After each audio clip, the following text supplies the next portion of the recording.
आइए हम लोग सीखते हैं आगे जजमेंट सीट के। ये क्वेश्चन हम लोगों ने सारे कर लिए थे, अब उसके आगे हम लोग करते हैं। ठीक है, ये लगभग 11वां क्वेश्चन। आइए सीखते हैं, इसको याद करें, वीडियो में बने रहें, मेरे साथ याद करें। मैं आपको ग्रामर, मीनिंग, सारे वर्ड पावर और आपको उसकी मीनिंग बताऊंगा।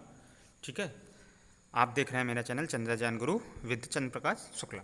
ठीक है, आइए शुरू करते हैं। क्या है क्वेश्चन अगला हमारा कि वाई इज विक्रमादित्य काल द ग्रेटेस्ट जज इन हिस्ट्री। मतलब समझ गए होंगे आप। वाई इज विक्रमादित्य काल्ड, क्यों पुकारे जाते हैं द ग्रेट जज इन हिस्ट्री, इतिहास में एक महान जज यानी न्यायाधीश। Why did the guilty trembled before him, why मैंने क्यों, डिड द गिल्टी यानी कि दोषी, ट्रेम्बल्ड यानी कांपते हैं, बिफोर हिम उसके उनके सामने। तो घुमा फिरा के आपको वही ऊपर के ही दो प्रश्न डाल दिए गए। ठीक है, अब उसी तरीके से घुमा के देखिए, पूछा गया है who is called the great जज इन द हिस्ट्री, तो आप जानते हो कि विक्रमादित्य है ना। आप ऊपर वाले का जवाब वाई की जगह आप रीजन क्या दे सकते हो कि वो हमेशा सबके साथ बराबर न्याय करते थे, है ना, इक्वल जस्टिस करते थे, यही तो था। तो आपको अपने क्वेश्चन के अनुसार ही उसका आंसर लिखना है। आइए इसका उत्तर जानते हैं, हम लोग सीखते हैं। देखिए और भी दूसरे ढंग से एग्जामों में 2019 में भी देखिए लेटेस्ट पूछा गया है, तो इसके रिपीट होने के चांसेस भी ज़्यादा हैं। तो क्या लिखा है, why is the Vikramaditya said to be the greatest जज इन हिस्ट्री, घुमा फिरा के आपका वही है। तो देखिए क्या है आपका answer, Vikramaditya is called the greatest जज इन हिस्ट्री। आपको मैंने बोला था इसी तरीके से आपको सेंटेंस उठाना है। ठीक है, अब वहाँ पर सेट था, तो अब यहाँ पर पैसिव वाइज है उल्टा, तो इसलिए ये कॉल्ड लगा हुआ है। ठीक है, इज विक्रमादित्य इज कॉल्ड यानी पुकारे जाते हैं दूसरे के द्वारा, खुद विक्रमादित्य नहीं पुकारते हैं, कोई और इनको पुकारता है, तो ये पैसिव वाइज बनाया गया। इसलिए Vikramaditya is called the greatest जज यानी सबसे महान जो है न्यायाधीश थे इन हिस्ट्री, इतिहास में, बिकॉज क्योंकि he always perfect justice to his people, because क्योंकि ही ऑलवेज वो सदैव गिव मैंने दिया करते थे the perfect justice to his people, यानी बिल्कुल परफेक्ट यानी संतुलित सही जो न्याय था वो अपनी जनता को देते थे। तो याद हो गया होगा, Vikramaditya is called the greatest जज। ठीक है, याद रहे इस सेंटेंस को पढ़ते वक्त आपको फीलिंग होनी चाहिए कि इन्हें कोई भाव के साथ आप सेंटेंस और वर्ड सीखेंगे तो आपको निश्चित वो याद हो जाएगा। और अगर आप सिर्फ उसका अनुवाद सीखेंगे तो आपको तकलीफ होगी। यदि आपकी स्मरण शक्ति अच्छी होगी तो ही आप उसे रट पाएंगे, नहीं तो आप उसे नहीं समझ पाएंगे, आप भूल जाएंगे उसे। Vikramaditya is called the greatest जज in history because he always give the perfect justice, he always give the perfect justice to his people. Guilty trembled before his because they knew. अब देखिए दूसरा प्रश्न था, उसका जवाब है गिल्टी ट्रेम्बल्ड, दोषी कांपने लगते थे, बिफोर हिम उनके सामने, बिकॉज क्योंकि दे न्यू वो जानते थे, दैट हिज आइज कि उनकी आंखें, would look straight into their guilt and punish them, look straight into their guilt and punish them, यानी उनके दोषों को सीधे ही देख लें, उनकी नज़रें उनके दोषों को देख लेंगी और उनको दंडित करेंगी। ठीक है, दोहराइए मेरे साथ फीलिंग के साथ, तो आपको बिल्कुल याद हो जाएगा। Guilty tremble before him because they knew that his eyes would look straight into their guilt and punish them. ठीक है, इसे 2-4 बार दोहराइए। आइए अगला करते हैं, what was the special quality of Vikramaditya, तो यही क्वालिटी भी थी इनकी। The special quality of Vikramaditya was that the always give the perfect judgment and the guilt tremble to come before him. पूरा वही जवाब है, आपका बस घुमा दिया गया थोड़ा सा, है ना। तो आप ऊपर वाला याद कर सकते हैं बिल्कुल, आपको यहीं से उठाना है। The special quality of Vikramaditya क्या थी, वाज थी दैट कि he always give the perfect judgment, क्योंकि वो हमेशा जो है परफेक्ट जजमेंट यानी न्याय देते थे।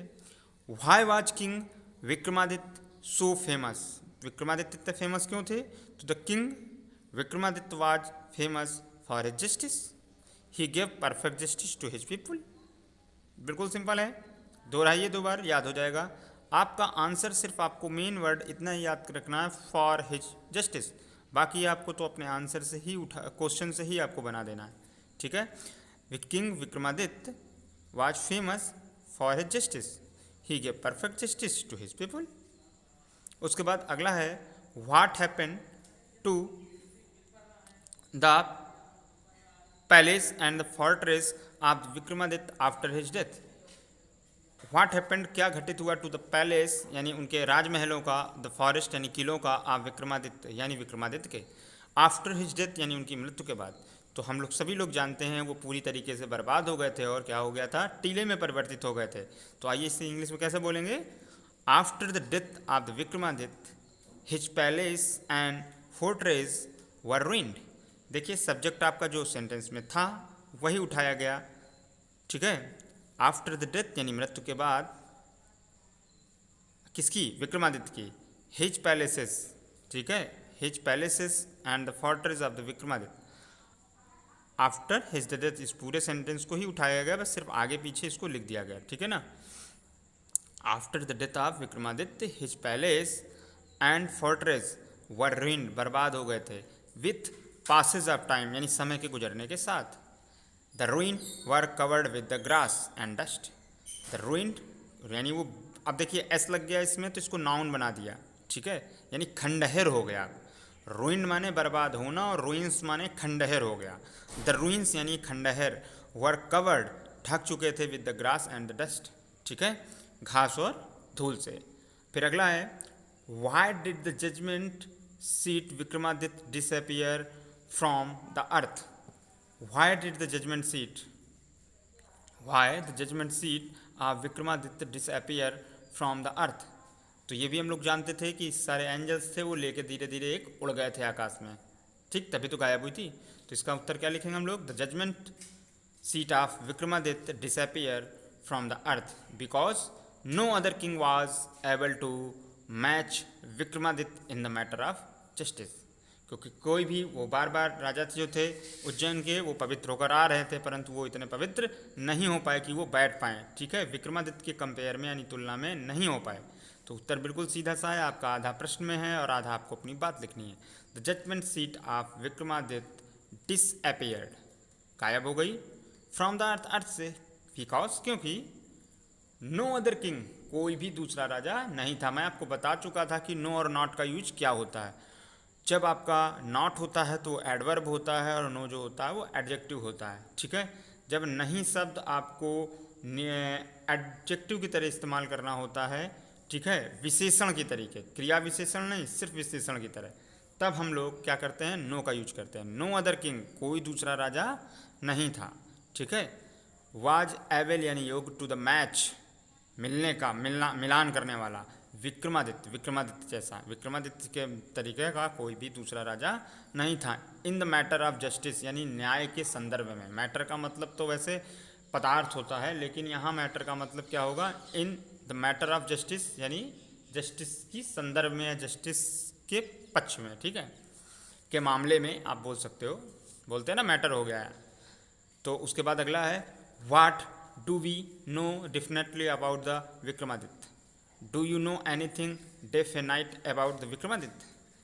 So the thing that we definitely known about the King Vikramaditya is that he was the great, learned and gave perfect justice। एक ही बात है जो हम सब लोग जानते हैं कि वो सीखना बहुत उन्हें पसंद था और अच्छा हमेशा परफेक्ट जस्टिस यानी न्याय देते थे। तो द थिंग दैट की वी डेफिनेटली नो, हम सब जानते हैं, अबाउट किंग, राजा के बारे में, अबाउट किंग विक्रमादित्य, राजा विक्रमादित्य के बारे में, इज है, that he was a great learned यानी सीखने वाले, एंड गिव परफेक्ट जस्टिस और एक सही उचित न्याय देने वाले, ठीक है। अगला क्या है, what did the first angel ask the king when he was about to sit on the throne. पहले जो एंजल था, देवदूत था, जो ब्लैक मार्बल को लिए था 25 में जो फर्स्ट था, उसने राजा से क्या बोला था। तो राजा से क्या बोला था, तो इसका आधा आंसर आपको कहाँ से लिखना होगा, ऊपर से ही प्रश्न से, when the king was about to sit on the throne, तो the first angel asked him if he never desire to rule over the kingdoms. याद रहेगा ये सेंटेंस, आपको यही सेंटेंस याद रखना है। इफ ही नेवर डिजायर्ड माने इच्छा न जताई हो, टू रूल यानी शासन करने की, ओवर द किंगडम यानी पूरे साम्राज्य में, that were not his on, तो फिर वर नॉट हिज ऑन ये तुम्हारे स्वयं की नहीं है। एंड इफ ही थॉट तुमने ऐसा सोचा है, himself worthy to sit on the throne. If he thought himself अगर तुमने ऐसा नहीं सोचा है तो वर्थी टू सिट यानी बैठने योग्य हो, ऑन द थ्रोन यानी सिंहासन पे। ठीक है, थोड़ा सेंटेंस अटपटा लिखा हुआ है लेकिन आप फिर से एक बार सुनिए। वर नॉट हिज ऑन अगर ये तुम्हारे खुद के विचार नहीं हैं, ठीक है। एंड इफ ही थॉट अगर तुम सोचते हो, तो हिमसेल्फ वर्थी तो तुम स्वयं इसमें बैठने योग्य, इस सिंहासन में बैठने योग्य हो। फिर से एक बार सुनिएगा। When the king was about to sit on the throne, was the first angel asked him if he never desired to rule over the kingdom that were not his own। अगर वो उनका खुद की शपथ या उनके खुद के विचार स्वयं के नहीं हैं, ऑन माने स्वयं के। एंड इफ ही थॉट और उन्होंने यद्यपि ऐसा नहीं सोचा है, तो himself worthy to sit on the throne तो वह खुद स्वयं इस सिंहासन में बैठने योग्य हैं। आइए अगला सीखते हैं, इसे दोहराइएगा 2-3 बार, आपको निश्चित याद होगा। Where did king Vikramaditya region, what did the deceived decide to do. Where माने कहाँ, डिड द किंग विक्रमादित्य यानी राजा, रीजन यानी क्षेत्र था उनका, what did he decide to do करने का। तो king Vikramaditya resigned over the Ujjain, he decide to justice.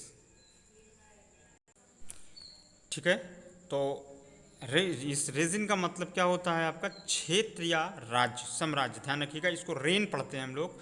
तो what did the king Vikramaditya reign, what did he decide to do, कहाँ उन्होंने अपनी राजधानी या राज्य बनाने की सोच थी। ठीक है, वेन ने कब, वेयर माने कहाँ, did the king Vikramaditya rain, साम्राज्य उनका कहाँ था, तो king Vikramaditya reigned over the Ujjain, कहाँ पर उन्होंने शासन किया। ठीक है, किस क्षेत्र में, किस राज्य में, तो कहाँ किया। और ही डिसाइड टू डू जस्टिस, उन्होंने वहीं पर न्याय देने का भी निर्णय लिया। तो याद रहे, the king Vikramaditya reigned over Ujjain, he decided to do justice. ठीक है, ही डिसाइडेड टू जस्टिस। इस वीडियो में इतना ही रखते हैं, अगला हम चैप्टर अब नेक्स्ट तीसरा चैप्टर सप्लीमेंट्री का अगले वीडियो में करेंगे। ठीक है।